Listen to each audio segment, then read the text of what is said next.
여러분 안녕하세요. 롱장입니다. 여러분 전 요즘 혼란스러워요. 뭐가 혼란스럽냐면 지금 전세 시장에 빨간불 들어왔잖아요.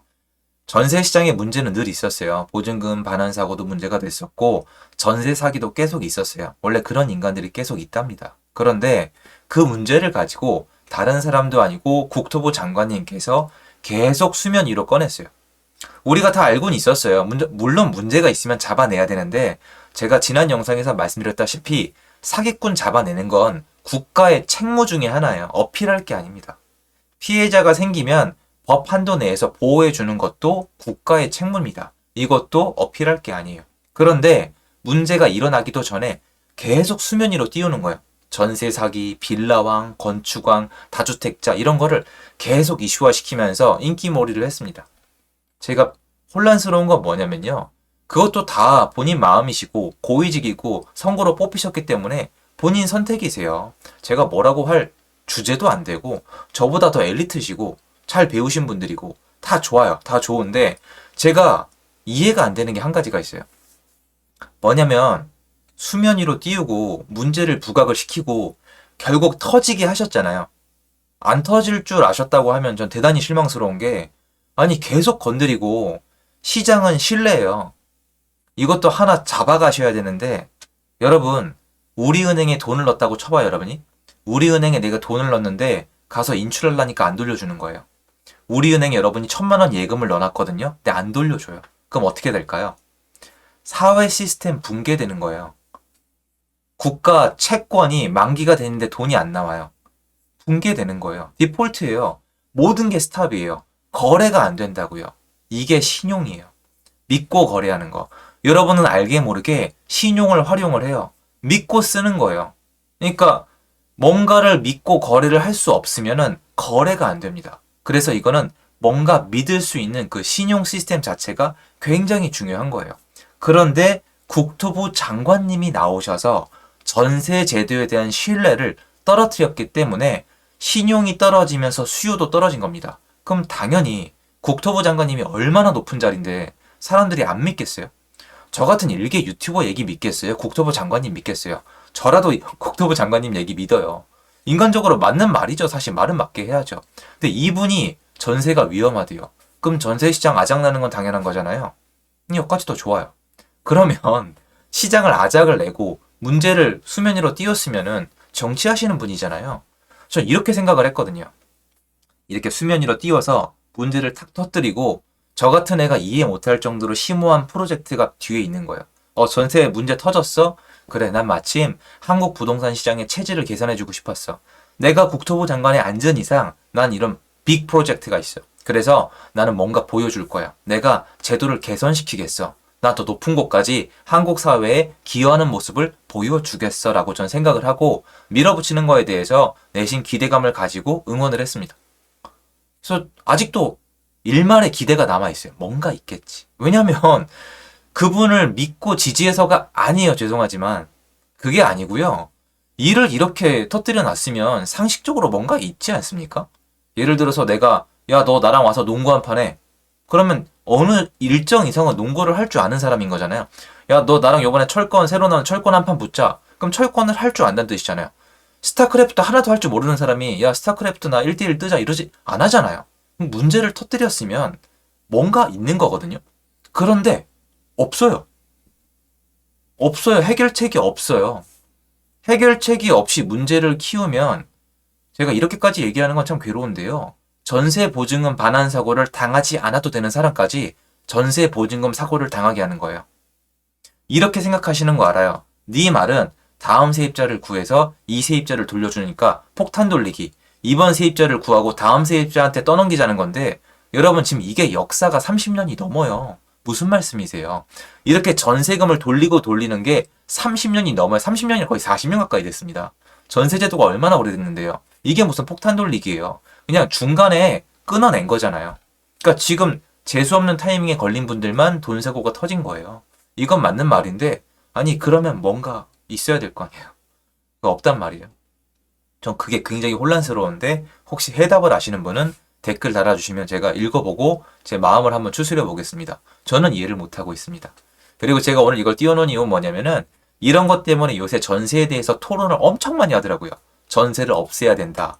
보완해야 된다. 전세가를 지정해야 된다. 규제해야 된다. 아니다. 전세는 아직 필요하기 때문에 자유시장에 맡겨야 된다. 이런데 제가 요거 오늘 주제가 뭐냐면 전세 시장이 없어진다면이에요. 전세가 없어진다는 얘기는 오래됐어요. 몇 년 전부터 나오기 시작했는데 없어지기가 어렵긴 어렵거든요. 왜 그러냐면 수요가 있어요. 근데 제가 그 이유를 말씀을 드릴게요. 일단 이거 들어서 지겨우실 거예요. 죄송한데 한국은 주거비가 낮아요. 그리고 제가 요거 좀 설명을 드릴게요.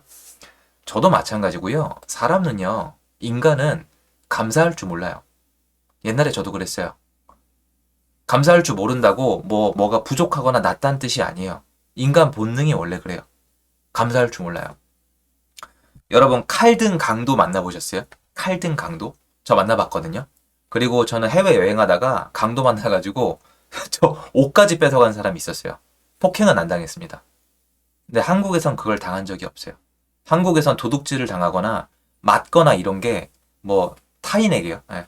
제3자에게 그런 경험이 전 많지 않아요. 무슨 말이 하고 싶은 거냐면 한국은요 살기 좋아요. 근데 사람들은 그게 당연한 줄 알거든요. 저 때는 멀리서도 아니고요. 집이랑 학교에서 많이 때렸어요.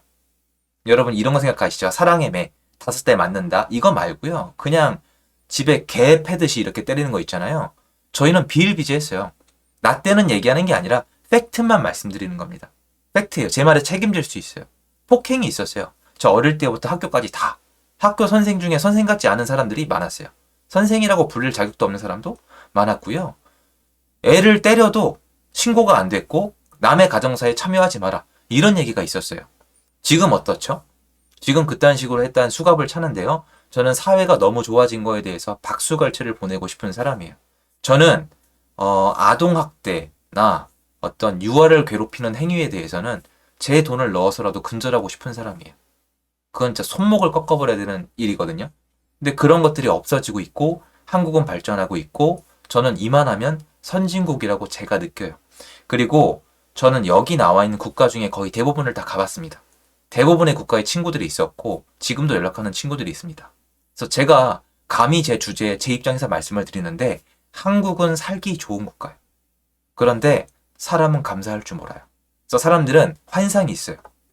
뉴질랜드, 와, 영국, 와, 이탈리아, 일본, 프랑스, 스웨덴, 미국, 한국, 헬조선 이러거든요. 무슨 뜻이냐면 이게 주거비가 되게 낮아요, 한국이. 주거비가 낮다는 건 여러분이 월급을 받으신 다음에 주거비를 낸 다음에 내가 마음대로 쓸 수 있는 돈이 많이 남는다는 거예요.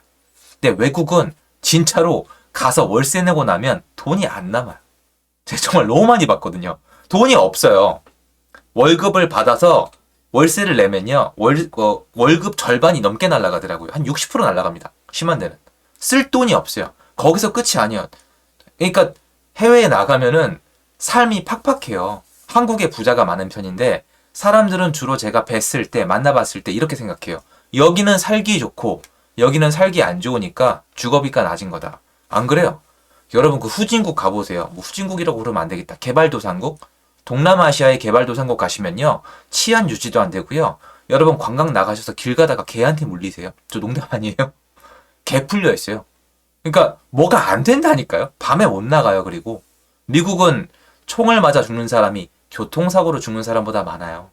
그렇게 무서운 곳들이 많은데 한국은 여러분이 열심히 하면 잘 먹고 잘 살 수 있어요. 그래서 제가 느끼기에 이 나라의 퀄리티 대비 주거비가 굉장히 낮다고 생각을 합니다. 그러면 왜 낮을까를 생각해 보면 돼요. 근데 저는 그 정답이 전세에 있다고 확신하는 사람이에요. 전세가 있으니까 월세를 못 올리거든요. 그래서 만약에 전세를 없앤다? 그러면 여러분 말씀대로 갭 투자가 없어지는 거 맞아요. 맞아요. 그러니까 전세가 없어지는 거에 대해서 저는 반대하는 입장은 아니에요. 어쩔 수 없죠. 수요가 없으면 없어질 거예요. 지금 이 시점에서 얘기하기 좋은 주제라고 생각을 해요. 그래서 전세를 없앤다? 없어질 수 있어요. 대신 이거는 생각을 하셔야 돼요. 일단 한국이 살기 좋은 국가임에도 불구하고 가처분 소득에서 월세를 내고도 많이 남는 것은 이게 전세가 있어서 월세가 쌌던 것이다. 이거 동의하실 수도 있고 안 하실 수도 있습니다. 그런데 여러분 서울과 경기도의 월세가 최근 1년 동안 굉장히 많이 오른 거 아세요? 정말 많이 올랐어요. 2배 넘게 올랐어요. 고시텔도 올랐습니다. 왜 그랬을까요? 뭐 금리도 있겠지만 어쨌건 전세를 택하지 않고 월세로 가면서 수요가 몰려서 그렇거든요. 그럼 전세가 아예 없어지면 어떻게 될까요?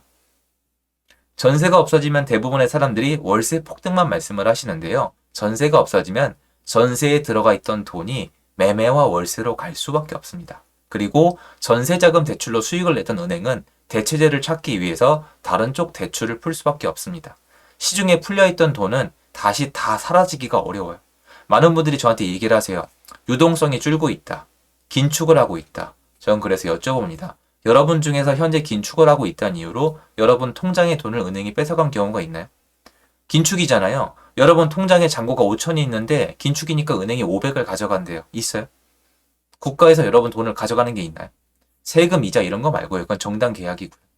긴축이요. 유동성이 늘어나는 속도가 느려지는 거지 돈을 강제로 몰수하진 않거든요. 쉽게 얘기해서 시중에 풀려있는 돈과 그 방향은 쉽게 꺾이거나 없어지진 않아요. 그러니까 전세란 제도가 없어지게 되면 월세와 매매로 돈이 가기 때문에 올라가는 거예요. 그래서 물론 전세가 없어지면 지금처럼 무자본 갭 투자 뭐 이런 거는 없어질 수가 있지만 시중에서 매매가와 월세가의 변동폭이 있을 수가 있어요. 그거는 좀 말씀을 드리고 싶었고 저는 전세제도가 나쁘다고 생각하지 않는 게 집을 매수하시는 분들 중에서 전세로 살다가 내 집 마련하는 분들이 꽤 많이 있거든요. 전 많이 뵀는데 그분들이 자기 집 마련 꿈을 이룰 때 보면은 되게 뿌듯해 하시거든요. 근데 월세로 살다가 집을 사시는 분들은 제가 잘 못 뵀거든요. 그리고 저는 제 두 눈으로 봐서 알아요. 여러분 홍콩 아세요? 홍콩. 홍콩이랑 상해인데 제가 본 중엔 진짜 홍콩이 찐이에요. 홍콩. 저는 제가 홍콩에서 비행기를 놓친 적이 있거든요. 왜 그러냐? 덥고 습한데 홍콩 살기 안 좋아요.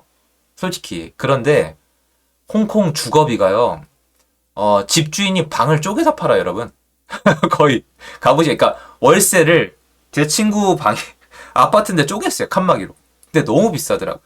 그리고 제 친구가 했던 얘기가 뭐냐면 홍콩에서 좋은 차를 몬다는 거는 어느 정도더라? 그냥 무조건 1등 신랑감이래요. 그냥 그거면 된대요. 홍콩에서 차를 뽑아서 몰고 다닌다는 것 자체가 그냥 부의 상징이래요. 그러니까 너무 막 이게 치열하니까 약간 그런 모습이 있나 보더라고요. 전 그래서 아예 집을 살 수 없는 현실을 보고 왔어요. 그러니까 많은 분들이 한국에서 언제든 집을 살 수 있는 거, 물론 부담스럽으시겠지만 전세를 끼고 사면 되게 편할 수도 있잖아요. 상대적으로. 물론 이렇게 뼈저린 대가를 치를 때도 있겠지만 해외로 나가면 상해나 홍콩이나 유럽 중앙 국가에 가면은 집을 사기가 되게 어려워요. 그래서 또 이런 얘기를 하세요. 야, 이거 닭장 아파트 난 안 사. 시멘트 덩어리. 야, 이 돈 갖다 미국 가잖아. 지하 벙커 파고 내 헬스장 만들고 멋진 이런 전원주택 만들 수 있어라고 말씀을 하시잖아요. 과연 그럴까요? 보기가 좋을 뿐이에요. 여러분, 집은 얼마나 살기 좋냐가 중요한 거예요. 여러분이 생각하시는 그 집에 가면 학구는요. 그리고 상상도 못 하시겠지만 치안은요. 치안. 이거 무엇보다 중요하거든요. 대중교통도 없을 거고 집만 좋을 뿐이에요. 한국 그렇게 따지면 저기 시골로 가시면은 단독주택 지어서 사실 수 있어요. 경기권의 아파트 가격이면 크게 지을 수 있습니다. 비슷해요. 그래서 외국 사람들이 한국에 와서 처음에는 이 아파트에 대해서 혼란스러워하지만 여기서 지내보면은 깜짝 놀라요. 여러분 미국 같은 데 가잖아요. 그러면 주말에 남자들 집수리예요. 지붕 뜯어 고치고 거긴 카센터나 집수리가 인건비가 너무 비싸서 할 수가 없어요. 근데 우린 어떻게 되죠? 관리비 내고 끝. 경비 아저씨 조금 불친절하면 완전 갑질하는 경우가 있잖아요. 거긴 그게 안 돼요. 상류층처럼 많은 걸 누려요, 부분적으로. 그래서 저는 그렇게 불공평하다고 생각하진 않거든요. 전 그래서 전세 제도가 있으면 장점은 있다고 생각을 해요. 첫 번째로 월세 가격 올라가는 걸 막아주고요. 두 번째로 내 집 마련을 쉽게 해줍니다. 근데 단점이 있다면 갭 투자가 가능하게 만들어주죠. 그리고 전세 보증금 반환 사고가 일어날 수가 있습니다. 양날의 칼이기 때문에 전세 제도가 없어져야 된다는 얘기도 있어야 된다는 얘기도 둘 다 합당할 수 있다고 생각을 하기 때문에 나눠서 생각할 필요가 있다고 생각을 합니다. 그래서 지금 전세 시장에 대해서 많이 조명을 하기 때문에 저도 몇 가지 말씀드리고 싶은 부분에 대해서 좀 얘기해 봤습니다. 도움됐으면 좋겠고요. 제 영상 여기까지입니다. 감사합니다.